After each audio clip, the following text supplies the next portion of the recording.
Annie's always been a character in our mind that could be expressed beyond the game constructs. There's something interesting here because it is a really crazy story about how she becomes who she is.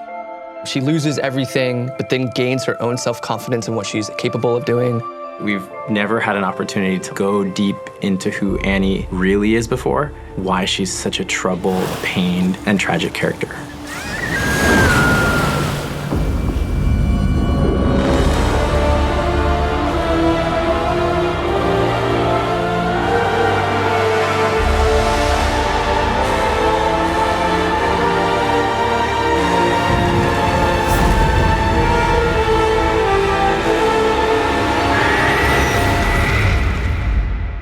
Annie as a character has this dark side of her. She is a little evil. Very little and innocent girl, and so a lot of people underestimate her. She really stands out with her character, with her look, and Tiber, of course. She is this tragic character with these very dark powers. She'll burn you and laugh while doing so.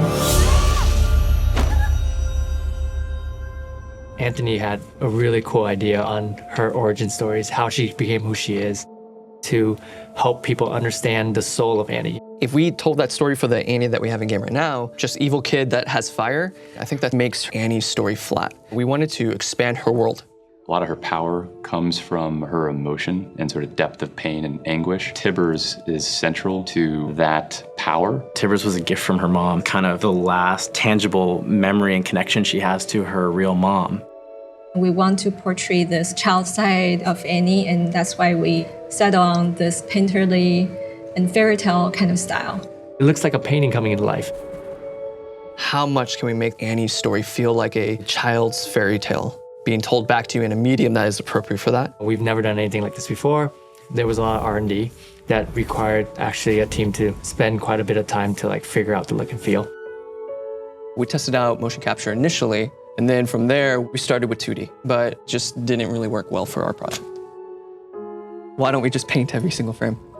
Realistically, if you were to paint 24 frames a second, you need an army of people to be able to do something like that. We're talking thousands upon thousands of hand-painted frames.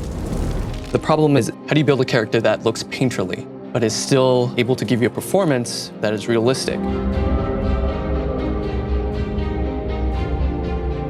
We've seen full 3D CG content before. We wanted something that just looked unique and something that we could call our own and live up to an Annie story. I pushed to use realistic 3D and then making it to look painterly. I want to be sure that the end result is looking more handcrafted. We start from our foundation, which is producing the actual 3D animation that you'll see that feels flat but gives us the emotion. So we project this flat image onto the 3D model itself. Now, that one 3D character has this texture on it that feels painterly. And then finishing it off with the painterly cell animation on top to give it life. All right, so we'll start here. They should be 40% smaller. So I think just the tree on the right is too low. The perspective that everyone has of Annie is her in-game. So let's bring it out. Let's see how much of that personality we can get out of it to incorporate what we know of her, including her abilities. So for instance, burning her sister, and that's her cute. Setting fire to her room, that's her shielder. So I'm hoping that when you do use your R, or when you've actually created Tibbers, that it sparks that memory of oh yeah, yikes. If you want the character inside people's heart, you have to build a backstory to let people be related to them. You're gonna feel connected to her in a different way, and I like her more. Now she's someone real. She's not pixels on the screen. I hope that players, when they watch this, it elicits a connection, an emotion to make you feel for her.